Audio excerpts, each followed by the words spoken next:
Hello, today is the third day we are continuing with this book. You know, the marvelous thing about it is when I look back as I'm reading now, the book seems to be, when you are putting it at a mirror, it's sort of not in order. But as I look back on my video, it's actually giving you the words exactly, ultimate energy.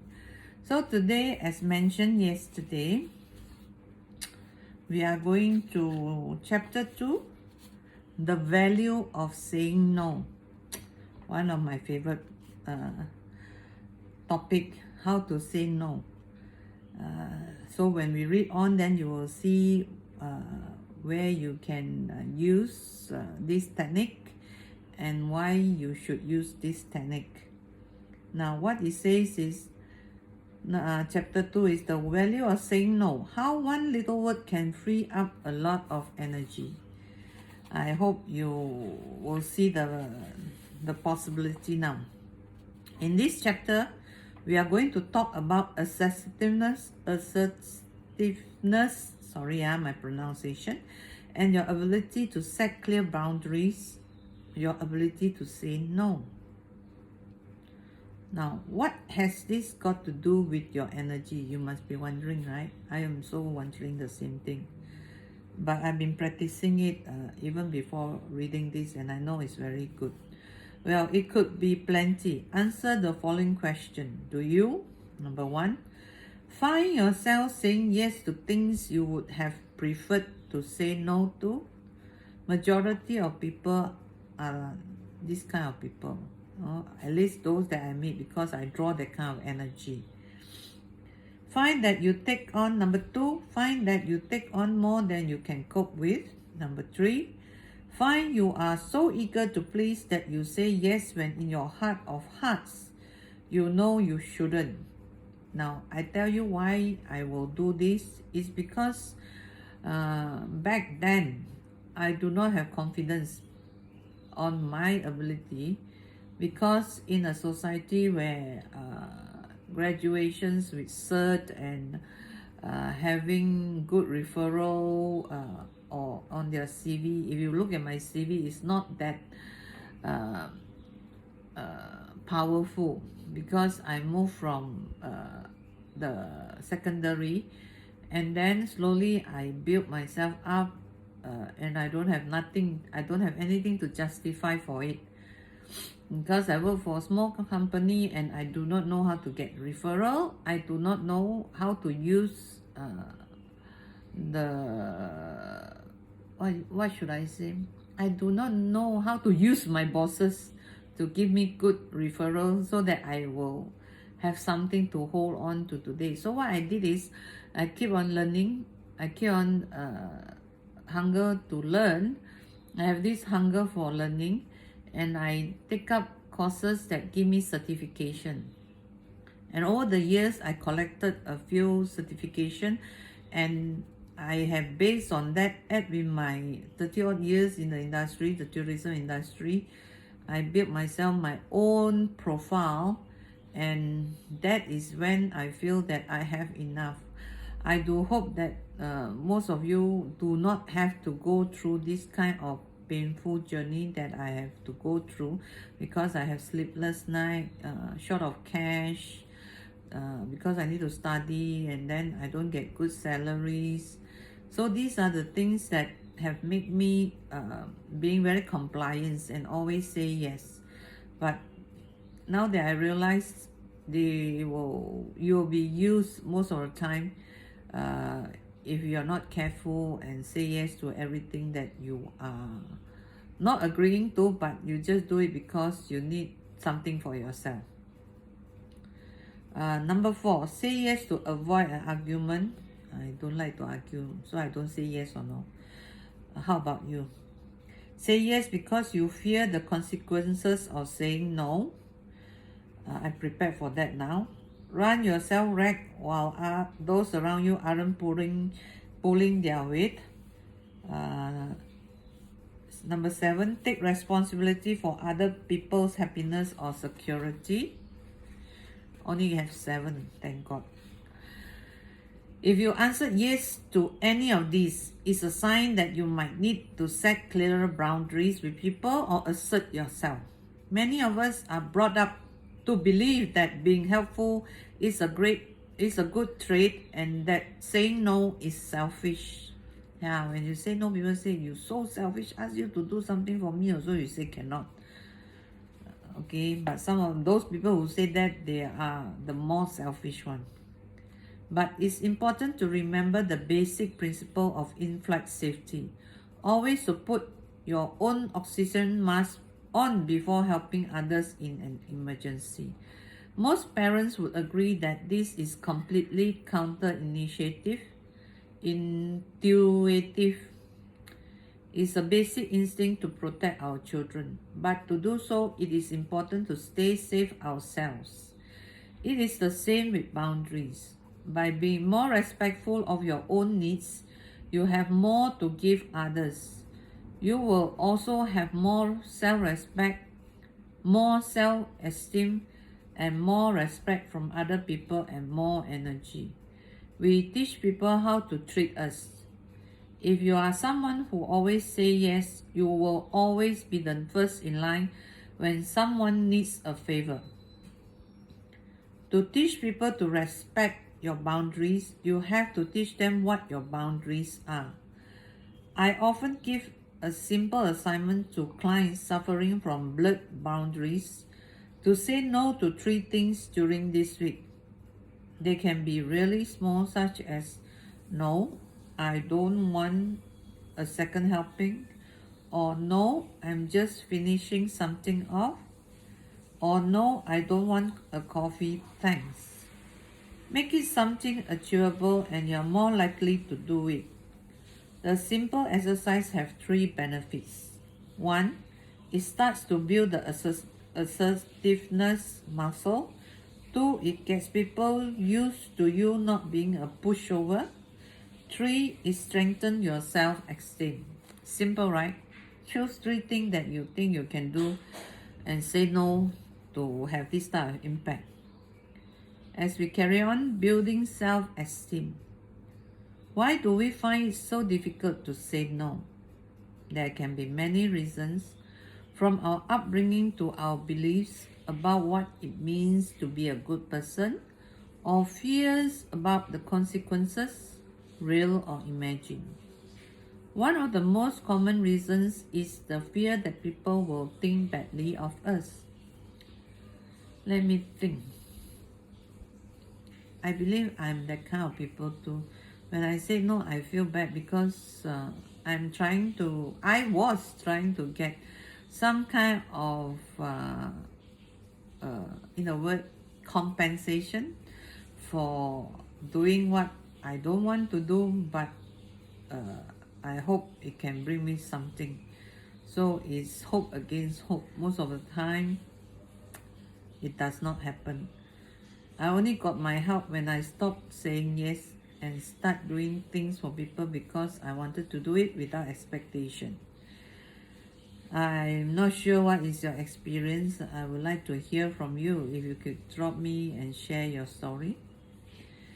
Okay, and we carry on. I heard a quote once that some people will love you no matter what you do.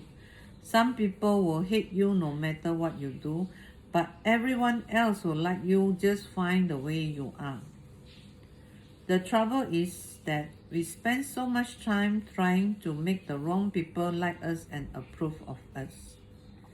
Is there a vegetable you just don't like? A friend of mine really hates cucumber, loathes them. Just the mention of them will cause her to wrinkle her nose and curl her lips in disgust. But there is nothing intrinsically wrong with cucumbers. They are just not for her. It's the same with people. If a few people take a dislike to you, it isn't because there is anything wrong with you. It is just that the chemistry isn't right. Yeah, sometimes when you meet somebody, you just don't feel like talking to the person. But most of the time, the people I meet is people that I like to talk to, that I don't have to butter up to, or they have to butter up to me. So it makes the whole conversation and the whole scenario very comfortable, very enjoyable, and I always come out from a conversation with so much happiness and also joy for knowing a new person. So I often get this question from people that I know. They say, "Do you know this person?" I say, "No, I just meet him or her a few minutes. I mean, maybe a few minutes earlier than you, but you all two talk as if you know each other for years." Well, it's enjoying what you say and also being humble at certain time, because you have to be humble in order to be kind to yourself, and appreciate the sharing, more listening. That's what I am also practicing and have to keep practicing, is engaged listening. I should not listen to answer, I should listen for listening.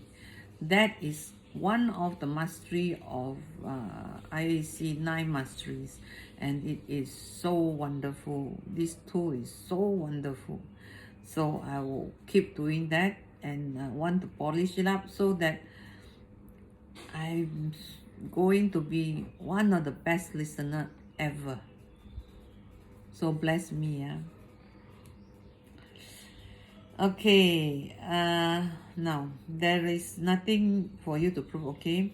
Their approval of you or otherwise is no measure of your worth. It does not define you.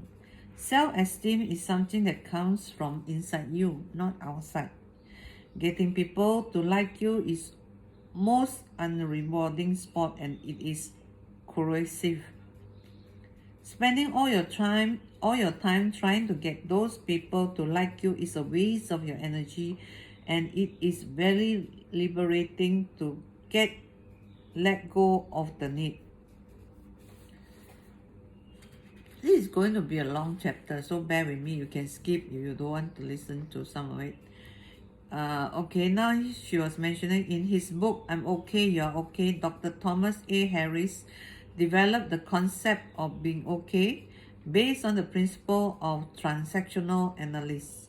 It is really useful way to understanding your views of yourself. So she has given this draft. You can simply draft it out and then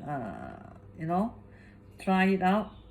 If you need this, you can email to me and I will send it to you. I'm also going to practice this. Building self-esteem is key. While it is not the focus of this book, here are tips to help you, because self-esteem is energizing. Expand your comfort zone. Sometimes it's so nice you don't want to move away, right? But if you don't move away, how do you see the other part of something? It's like you're sitting in a sofa in an environment which is new to you and you are so comfortable. If you don't stand up and walk around, you will not see a better sofa at the other room or a better lighting somewhere else. So explore, okay? Expand your comfort zone. Living within your comfort zone keeps you comfy but makes you fearful of anything outside it. It is impossible to increase your self-esteem when you are fearful. So make sure you are moving outside it on a regular basis so that it expands. As your comfort zone gets bigger, your confidence will expand too. Stop comparing yourself. Do you find yourself comparing your outtakes with other people's edited highlights? That's a recipe for being negative about yourself. When you put yourself down, your energy is likely to be down too. It can certainly lead to you having difficulty saying no, because it can create a desire to please. How many of you think this is true? I've been through it. I think for me, I know for me, this is true. So I stopped doing it. Personality begins where comparison leaves off. Be unique, be memorable, be confident, be proud. By Shannon L. Adler, author, quoted by Trish in her book. We don't know what challenges and burdens other people face or what sacrifices they have made to achieve what they have. That's the problem with only seeing people through edited highlights. It is not a true representation of them, only their best self. And you have your best self too. It's time to nurture it. If you have not started doing it, please do it. It's going to blow you out of your thoughts, blow you out of your mind, that you say, wow, I can do things like that. It's such a wonderful feeling. Okay, next, learn to like yourself. If you have been playing the comparison game, doubtless you don't feel too good about yourself. Yet you have friends who choose to spend time with you. You have family who love you despite your faults. They always love me. And I'm faulty most of the time until I start doing reflection after my coaching. And while I'm doing coaching, I always reflect and say, oh, thank you, coachee. You show me what I don't want to see.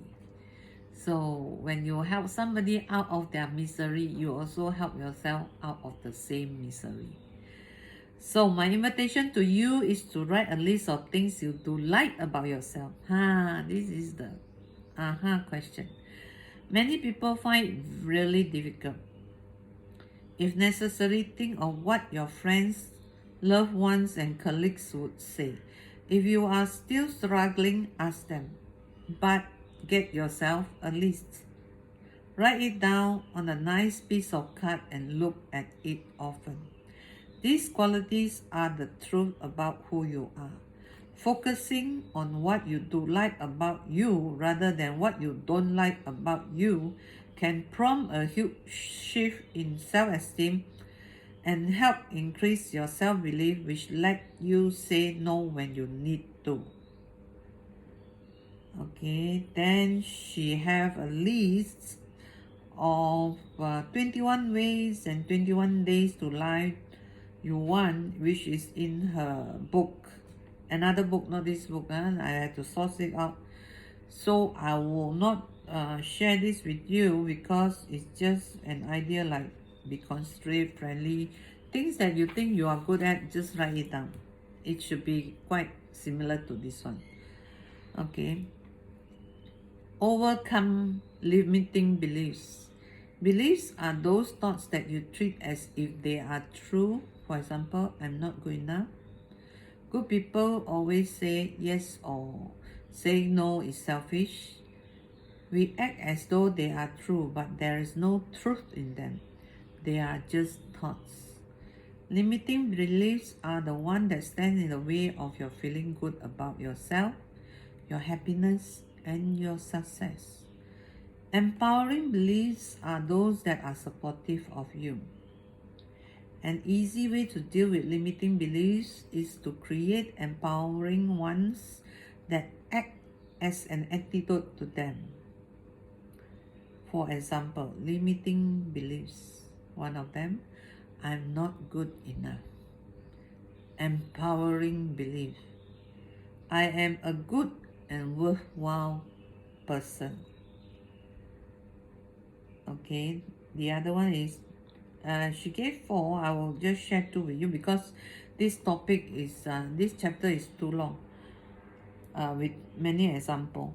Other people's needs are more important than mine. My needs are valid. Right? Limiting belief is other people's needs are more important than mine. Empowering belief, my needs are valid. So which one is more important? To me, of course, my needs are valid. I can only help people when I am full with things that I can contribute. You don't go in half full and then make the mess out of everything. Empowering beliefs needs to be repeated many times to counteract the negative beliefs, so do persist. It's worth the effort. There is more robust method in her next book. What are your limiting beliefs? What empowering beliefs can you identify which would neutralize them? Give a thought, yeah? Focus on your achievements. The subtitle. You got to where you are through effort, whether or not you think you should have tried harder or achieved more. Don't believe me? As a baby, you couldn't walk or talk. Learning these skills is highly complex and you did it. You didn't give up walking the first time you fell down. You just keep trying until you were able to walk without thinking. The same went for learning to talk. There are many more achievements you have made along the way. Surviving your first day at school, winning the swimming certificate, passing exam, learning to drive, getting your first job and earning the promotion you wanted. No matter how big or small, your life is strewn with achievements. Do you believe that? I totally believe. Look, if you don't believe, just look at it. Look at your life, what you have achieved. Then you might, I'm not saying you will, you might see the values that you have contributed is way beyond your ability. Somehow, as we grow up, we learn to ignore those and focus on what we haven't yet achieved. This leaves us feeling less than and can lead to feelings of inferiority and a need to get approval.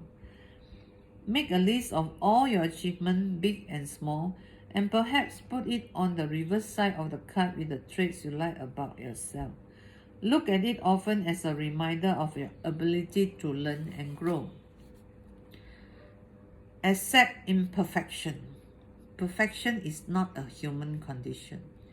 Yet so many people beat themselves up for not being absolutely perfect at anything or worse, everything. Perfection, as they say, is a journey, not a destination. It is more useful to see your life as a progress, not use your perfection as a tyrannical master. Beating yourself up for not being perfect erodes your self-esteem just as rain dissolves snow. Okay, the next one is fear of not being needed. Interesting, right? We all like to feel needed. It is one of the ways we achieve meaning in our lives, a sense of purpose and a sense of worth.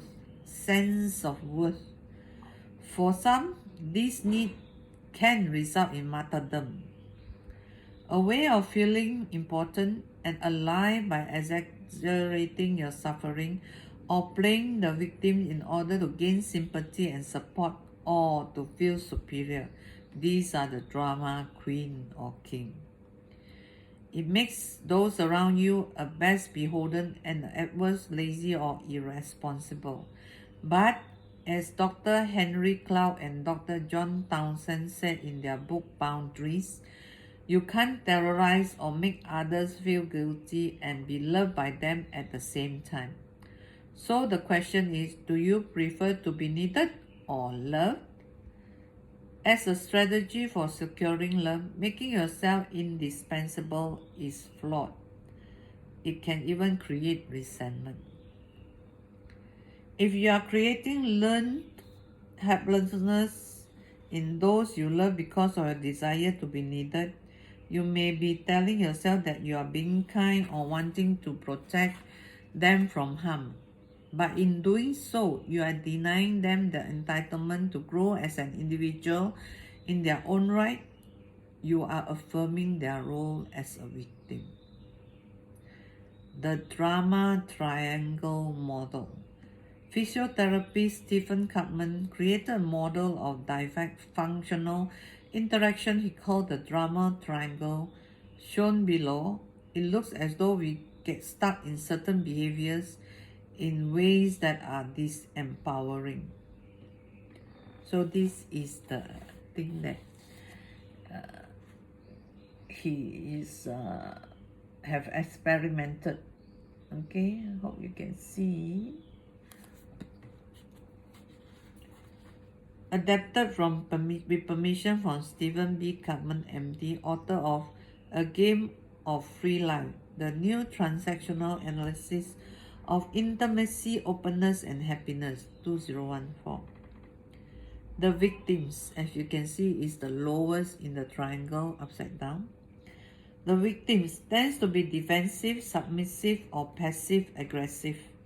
They rarely accept responsibility for a situation, tends to be very sensitive, and often feel powerless to improve their circumstances. The rescuer, as the name implies, intervenes to rescue the victims.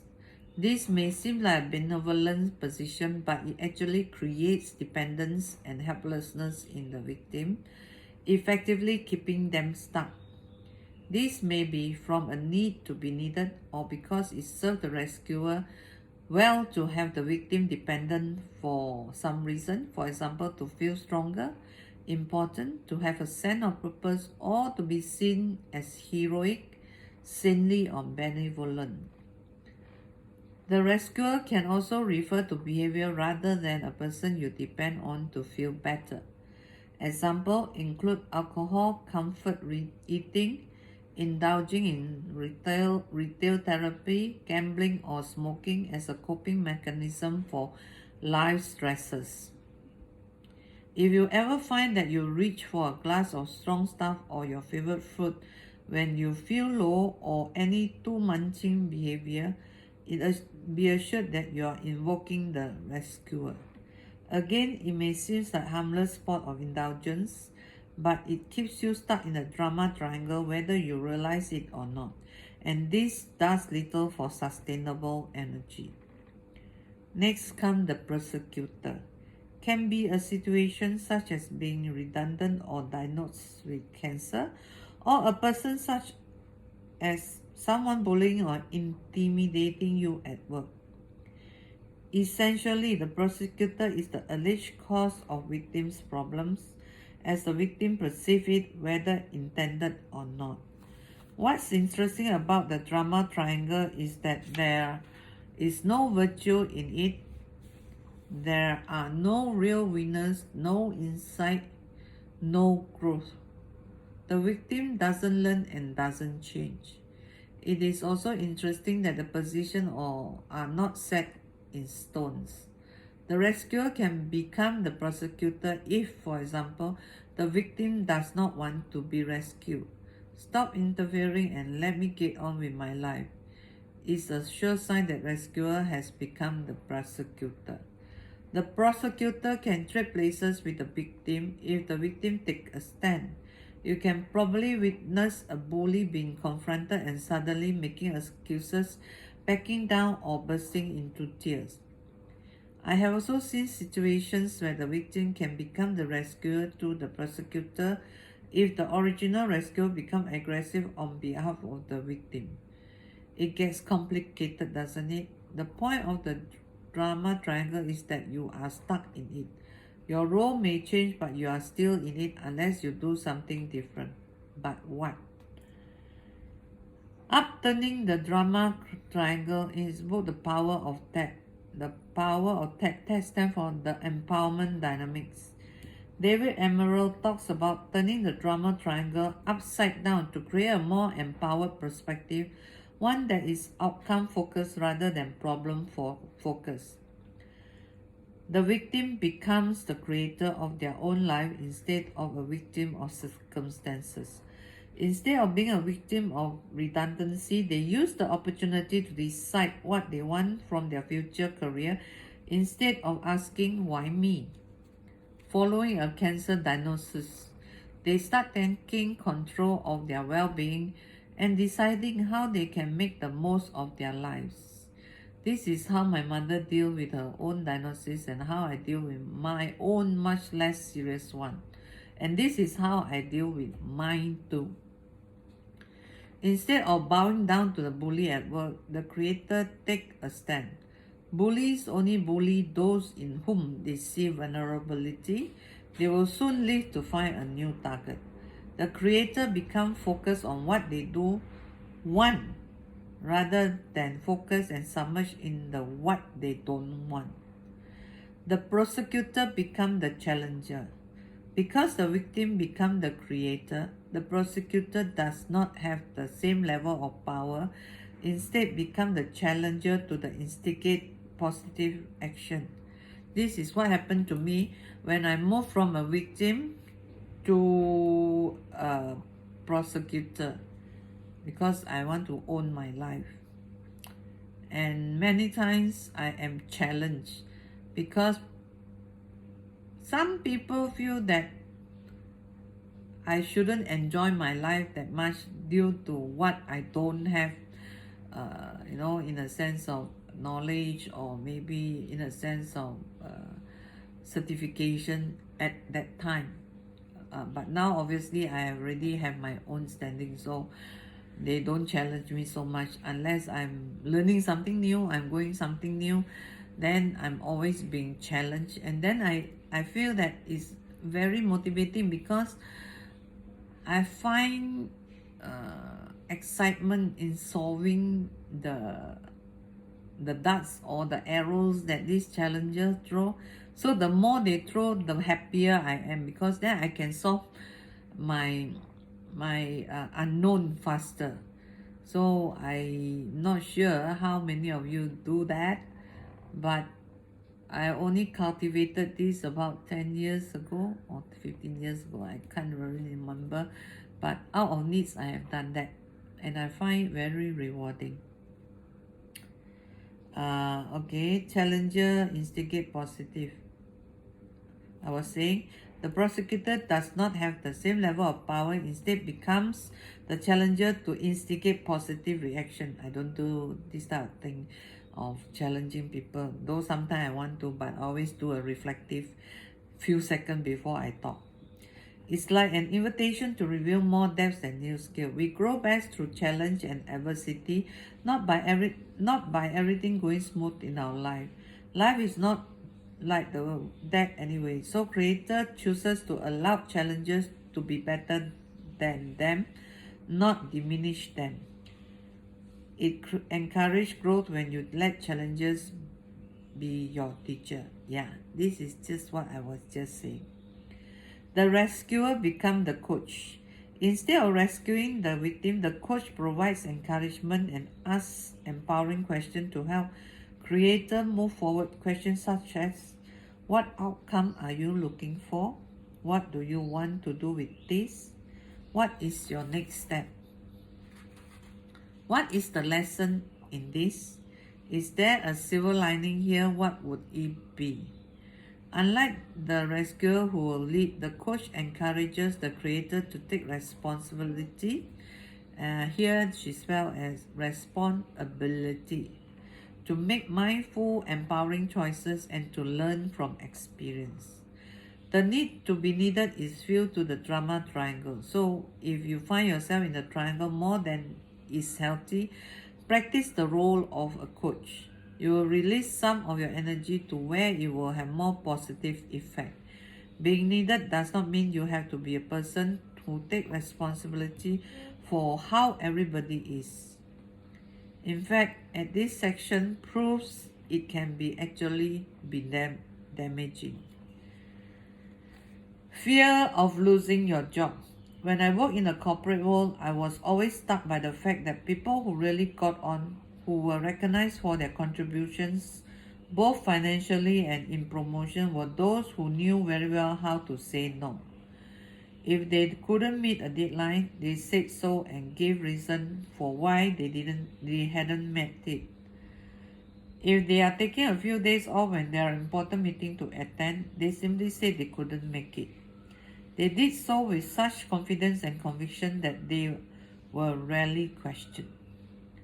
They often turn up late and have long lunches. Again, it was not a problem because they assumed it is a right. Of course, this wouldn't work for everyone. There has to be a base level of respect and trust rather than underperformance. But the observation was that saying no was not a career limiting. Compare that to the conscientious, unassuming workers, the one who is always in early, work through their lunch break, works late and will cancel a day off in the interest of the business. Okay. Yet inexplicably they get overlooked. Been there, done that. While the great bonus pot is being distributed, it goes to the assertive and the bold. When promotions are being considered, they go to the ones who put themselves forward and ask for what they want. It isn't fair, but my many years of experience in the corporate world have taught me that this is the reality of many people. That is, unless you are blessed with an observant and fair-minded boss, in which case count yourself very, very lucky. It's so important to ask what you want and to say no to what you don't, so that you are taken seriously. People learn to respect you, you respect yourself better, and you are not taken for granted. Your self-esteem will increase too, and of course, so will your energy. Challenge your thinking. In her book, Loving What Is, Brian Katie explains what she calls the work, which challenges your thinking and invites you to explore four perspectives on a situation. This often reveals a great truth that on our initial assumption. Like I said earlier, this book is long. I mean, this chapter is long, but we are doing that. A few more pages, bear with me, okay? For example, if you think that they take me for granted, you might want to withdraw from the effort, but you are more likely to redouble your efforts in hope of attracting the appreciation you deserve, which rarely happens. Katie recommends that you turn around the statement in 3 different ways. Original statement, turn around 1. Or original statement, they take me for granted. Turn around 1. I take them for granted. Turn around 2. I take me for granted. Turn around 3. They should take me for granted. Let's look at each of these. Turn around 1. I take them for granted. Could this be true? Yes, it could. Though it is their job, it's hard for a manager to have everybody on their radar, particularly when they are under pressure themselves and under the scrutiny of their own bosses and other stakeholders, especially when a particular person, me or you, is skilled at being unassuming. It is easy to take for granted just how difficult being a manager is and to ignore some of the good things they do, choosing instead to focus on the negative. Remember that they take me for granted is a victim comment. You need to move into creator mode to get out of it. What do you want to create instead? Ask yourself the question if you are turnaround 1 type of people. Turnaround 2. I take me for granted. How true is that? This is usually a light bulb moment with my clients. It is usually the most true statement of them all, but maybe not the most comfortable to acknowledge. A victim will feel bad about it and say things like, I'm useless, I'm pathetic, I'm ruined, everything. If only I were a better person, this would never happen. You get the drift? By contrast, the creator will see this insight as a gift and completely energized. Why? Because it means they are in charge of the way people see them and the way they see themselves. Even you got it wrong before, you don't have to keep getting it wrong. You can change that now, right now.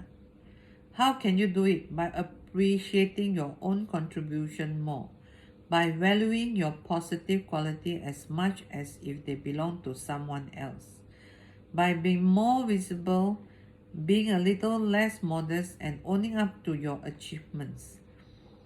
If you don't, no one else will. Worse, they might claim your achievement as their own. You know, a lot of these people, are you ready to step up? Here are some examples of claiming your achievements. Number 1, I am really proud of this project. It took me a long time to work out the elements that block our progress, but I am pleased to say that the strategy I am proposing not only reduces costs but increases customer satisfaction. Is this better or is nothing? Or for a domestic example, I'm really proud that I have brought up two children who are respectful of others and kind to each other. I'm not saying it was easy, it wasn't. It is a constant balance between boundaries, freedom, and support. But it was worth the effort. Isn't that better than I have nice kids? They don't have to be big, huge achievement for you to own them either. A simple "I'm pleased to have got that report in on time," or "I like the way the new recipe turned out," are enough to validate yourself. I do this often, but people think that I'm weird. I'm blowing my trumpet. I also sometimes reflect whether I'm doing that. And then when I do a reflection, I say, no, I'm just stating what I've done so that they are clear what I'm going to do next. Because when I state something, I done it, it proved to be trustworthy. It's really important to own your achievements, to give yourself credit, and to appreciate your value so that others can too. Turn around 3. They should take me for granted. I always struggle with this one, but it makes sense once you get your head around it. Really? Why should they? I would ask myself. I realize that I have an idealistic set of rules that would have everyone being thoughtful for everyone else. World peace follow, everybody is happy. It sounds simple, but it's wholly unrealistic. The work says that if you are taking yourself for granted, why shouldn't anyone else? You are constantly teaching people how to treat you. It's time to turn the tide and change. That change starts with you. If you notice that others are taking you for granted, it is time to look for yourself to find out how you can contribute to the problem so that you can make changes. In this lies power, confidence, and energy. The next one is crisis addiction. Crisis addiction. Are you addicted to crisis? Do you leave things until the last minute so you have mini crisis on your hand from which you can rescue the world? Or do you just like the feeling of adrenaline coursing through your veins? If you are reading this book because your energy is low, crisis addiction may very well be the cause. There could be various reasons for this. You may need to, number 1, show your superhuman powers. Number 2, indulge your needs to be needed. Number 3, feel important. Number 4, fight fires all the time because you will be bored if you didn't. Number 5, feed your fix because you have become an adrenaline junkie. The danger is that crisis addiction could reach such a proportion that you are at risk of burnout. This could ultimately result in your downfall. Is a little Superman's skepticability to effects of kryptonite which weakens him. For you, crisis addiction, your kryptonite can eventually weaken you. It can certainly tire you out, and to add more to the toxic load, it makes you a contributor to others people's stress and energy levels too. Superman was only able to renew his superpowers when he got rid of the kryptonite. Your crisis addiction is kryptonite, yeah? The message here is that you will achieve more by doing less. It can be exhausting being around people who lurch from one crisis to another, so it's no wonder that you yourself are exhausted. It is also important that you start defining yourself differently. It is highly unlikely that your loved one love you because of this trait, rather despite it. You are worth more than that, aren't you? If you are addicted to the adrenaline rush, it may be that you don't feel alive unless your heart is beating so fast it can feel as it will jump right out of your chest. This may be fun while you're on a high, but when you stop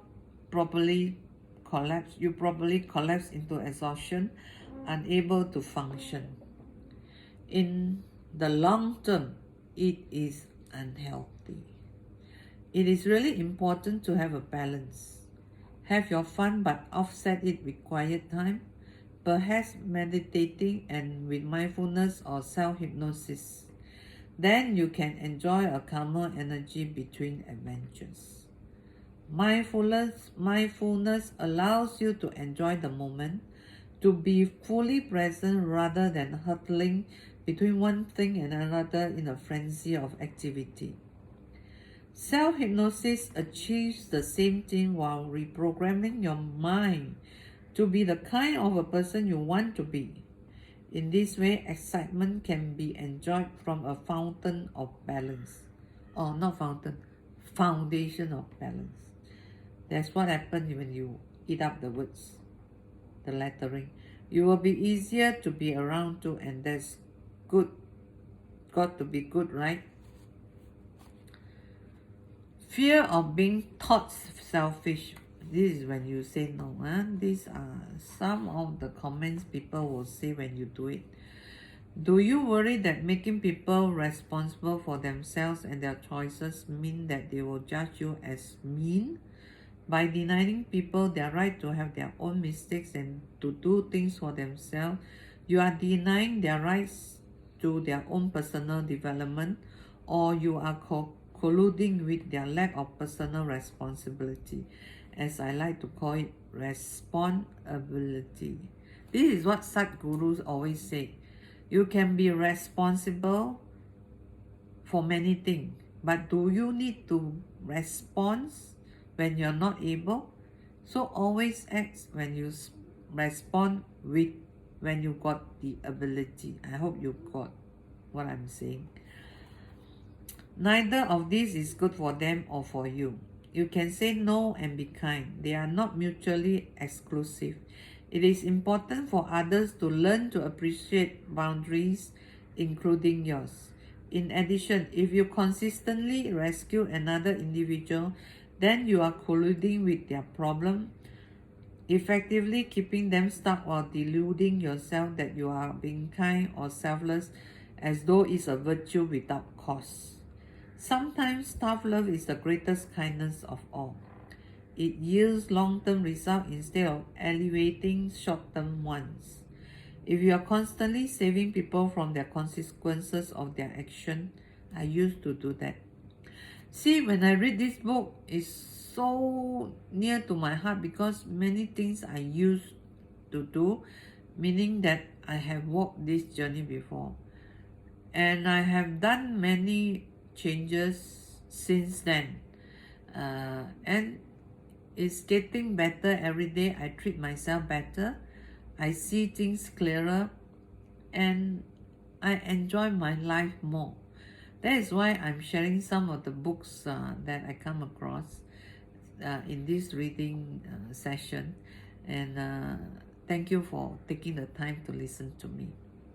So I'll continue because if I keep on reading, I will get bored. You will also get bored.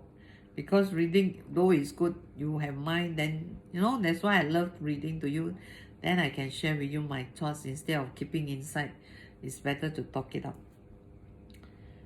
Okay, where was I? If you're constantly, saving people, you have yourself trapped in a drama triangle, and only way out is by becoming empowered and by empowering others. Selfishness is about caring for our own needs without caring about the negative consequences caused to others by our decision. While we are not responsible for others, as long as our decisions do not harm them, it is not selfish, it's self-care. Fear of losing love. If you are saying yes to keep the love of another person and it is the only thing that seems to work, then it is not true love. It is an illusion perpetuated by your actions to please. And it is conditional, meaning that if you don't continue to please, love will withdraw or withhold. This is sound 100% victim. They love your acquaintance. They love the control. They hate to break it to you, but it has nothing to do with true love. True love is unconditional, where you are loved for who you are, not who you could be or what you do, how you dress, etc. etc. You are loved despite your faults and perhaps even because of them. It certainly does not rely on you saying yes to something you want to say no to. If you fear losing love, there is a strong chance that there are issues of self-esteem. This often has a devastating effect on your energy because positive indicator boost energy, but negative ones can create the shoulder slump and your energy slump right along with them. The most important relationship of all is the one you have with yourself. Learn to love yourself unconditionally so that you can attract a mutually respectful and loving relationship where you feel secure and deserving based on who you are as a person, not what you do. Anyone who tells you, if you love me, you would, bullshit, right? Sorry, yeah. Just wants control over you. True love requires that you allow the other to be themselves. Wanting to change them means they aren't lovable as they are. Of course, this has to be taken in context of the dance compromise. But the compromise doesn't all have to come from you. If you are constantly compromising your own needs so that the someone else can be happy or to avoid an argument, is not a healthy relationship. It is worth repeating that you are not responsible for other people's happiness, success, choices, or well-being. You are responsible only for yours. In your work with clients, in my work with clients, I see that sometimes they do feel responsible for others, but this is not mirrored by the intent or the action in those others, who simply go through their life relying on others for their happiness and blaming them when things goes wrong. Okay. Another one is fear of hurting someone's feelings. As already mentioned, we teach people how to treat us. I will probably repeat this idea again because it's so important. If we constantly say yes to things, we teach people that we are always there for them, that nothing is ever an issue, and that we do not have need of our own. This won't be conscious thought, but they will be underlying assumptions made about us, which drive people to turn to us as a first port of call whenever there is a need. This depletes not only our internal resources, that means it will drain our energy, but also self-respect if we don't start saying no to others and yes to ourselves instead. Saying yes as a strategy to protect people from being hurt doesn't work if it hurts you. I recently had a client who was managing a family business and also taking care of all her family needs and problems, including babysitting for her grandchildren whenever she was asked.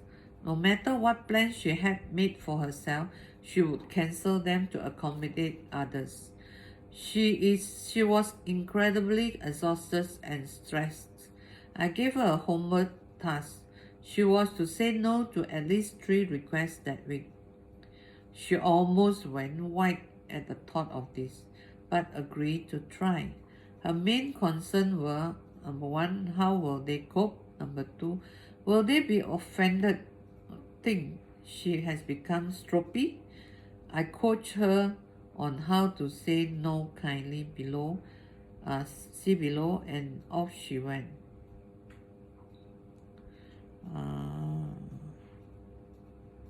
You are not responsible for other people's happiness, success, choices, or well-being. You are responsible only for yours.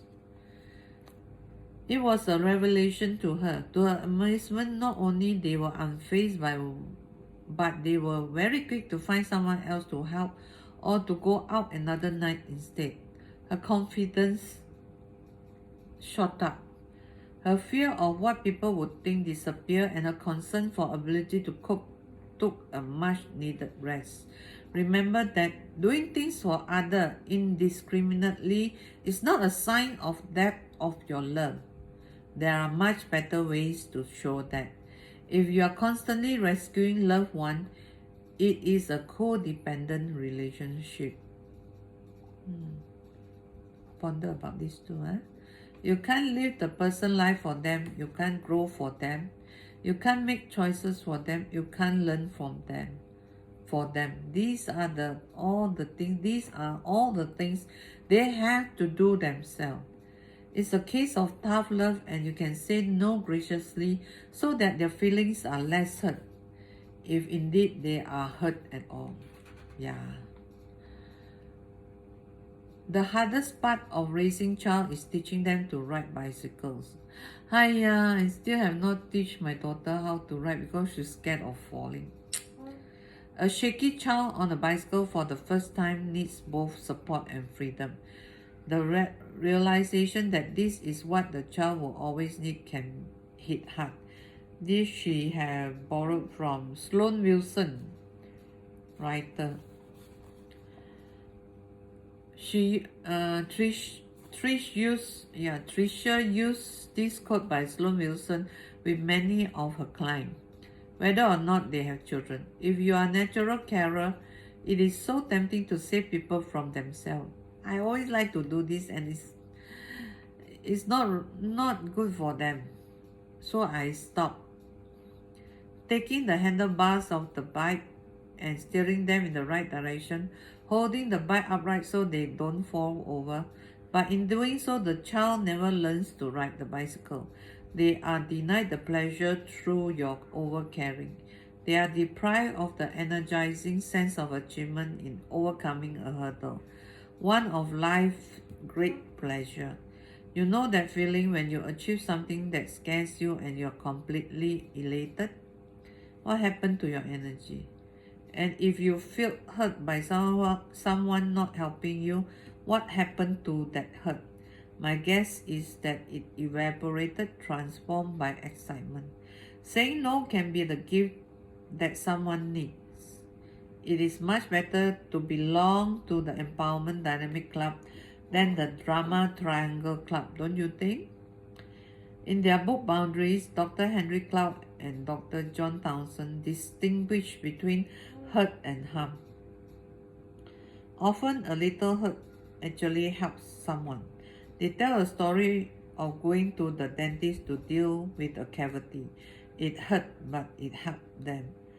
But the sugar they add, which caused the cavity in the first place, didn't hurt them, but it did harm them. How come I never thought of it? There are a huge difference, so it's worth asking, will this hurt? Will this harm? Will this help? Sometimes a hurt can motivate others to step up and take responsibility for themselves. How to say no? Saying no is an art form, but it's easy to learn. And if you remember that we teach people how to treat you, your motivation to practice this technique will hopefully be high. First of all, let's distinguish between the 4 levels of confidence. Passive, this is where you believe other person have all the rights and you have none. Assertive, this is where you both have equal rights. Your thoughts, feelings, needs are as valid as the other person's. Aggressive, this is where it seems that the other person has all the right and you have none. Same as passive, right? You believe. Okay. Passive aggressive, this is where you don't want to enter into any conflict, so you meet your needs under the radar. Okay. In aggressive, I win, you lose. So it's intimidation. In assertive, win-win style collaboration. Passive, you win, I lose. Capitulation. Passive aggressive, you think you win, but I do. indirect insubordination. I like that one. It is important to remember that your thoughts, feelings, and needs are as valid as the other person's. At the same time, you need to accept responsibility for your own perception, feeling, and action, but not the other person's. They are entirely responsible for themselves. Whatever they might tell you, assertiveness is about appropriately confronting a situation in a respectful, gracious way. It is not about tolerating or accommodating where it is detrimental. It comes from the positive self-esteem. It is a common misperception that aggressive people are extremely confident, but that is not true. They hide their low self-esteem behind a veneer of superiority and grandiosity. Wow, mouthful.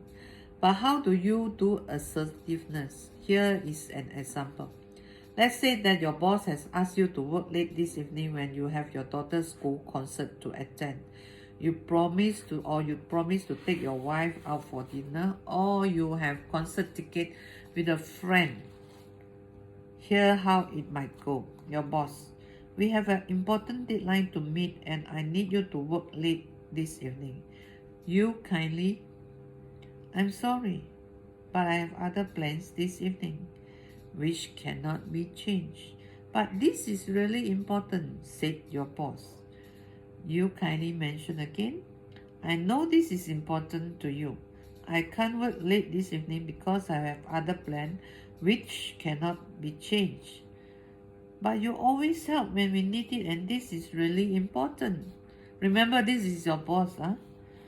And again, you kindly repeat: I can't work late this evening because I have other plans which can't be changed.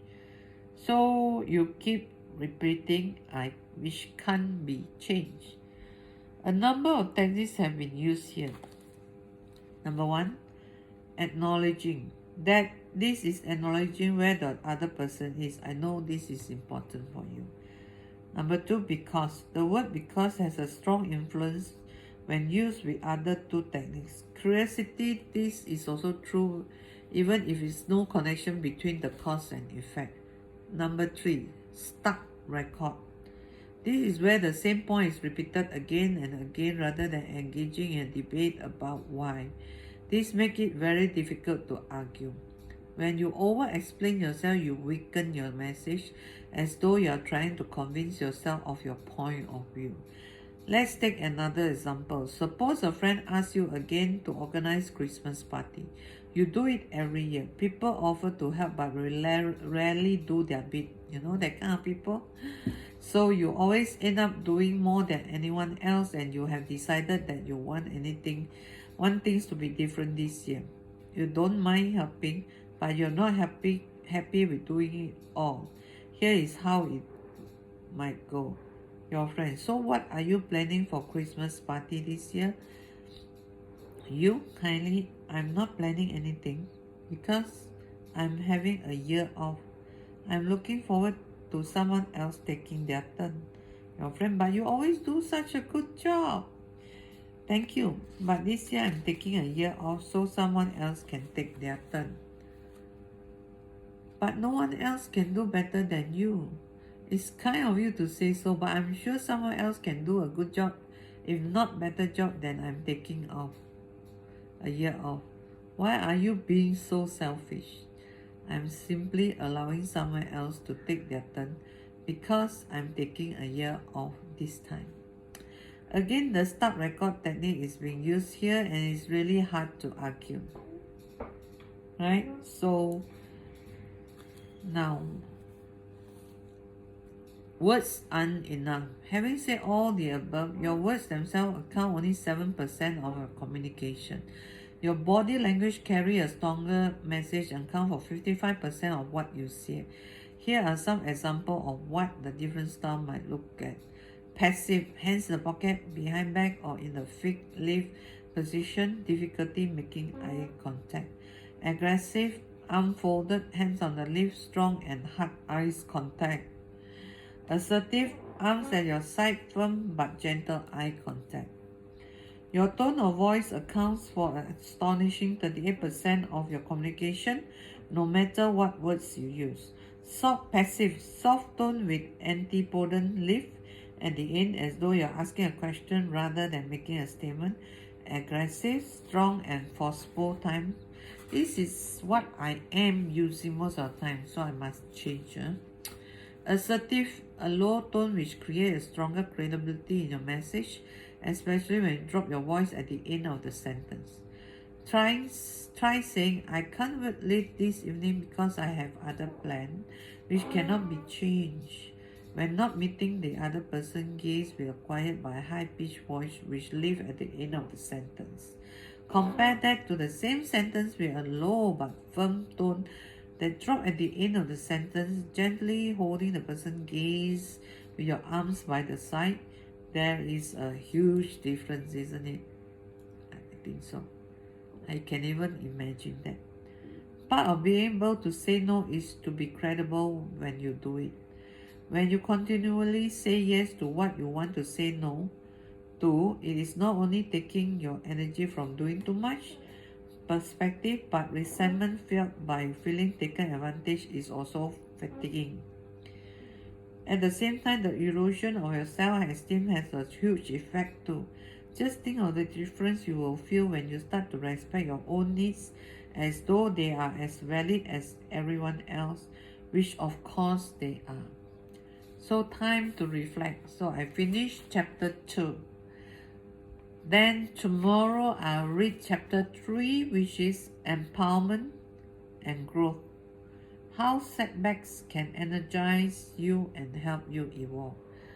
I must apologize, this reading took more than 1 hour because I add some self-thoughts into it, and it might take you longer if you have listened and then you add your own values. Feel free to share with me your thoughts as I was doing my reading. It is very enlightening to share this with you, and I thank you for watching. Stay healthy and I catch you tomorrow.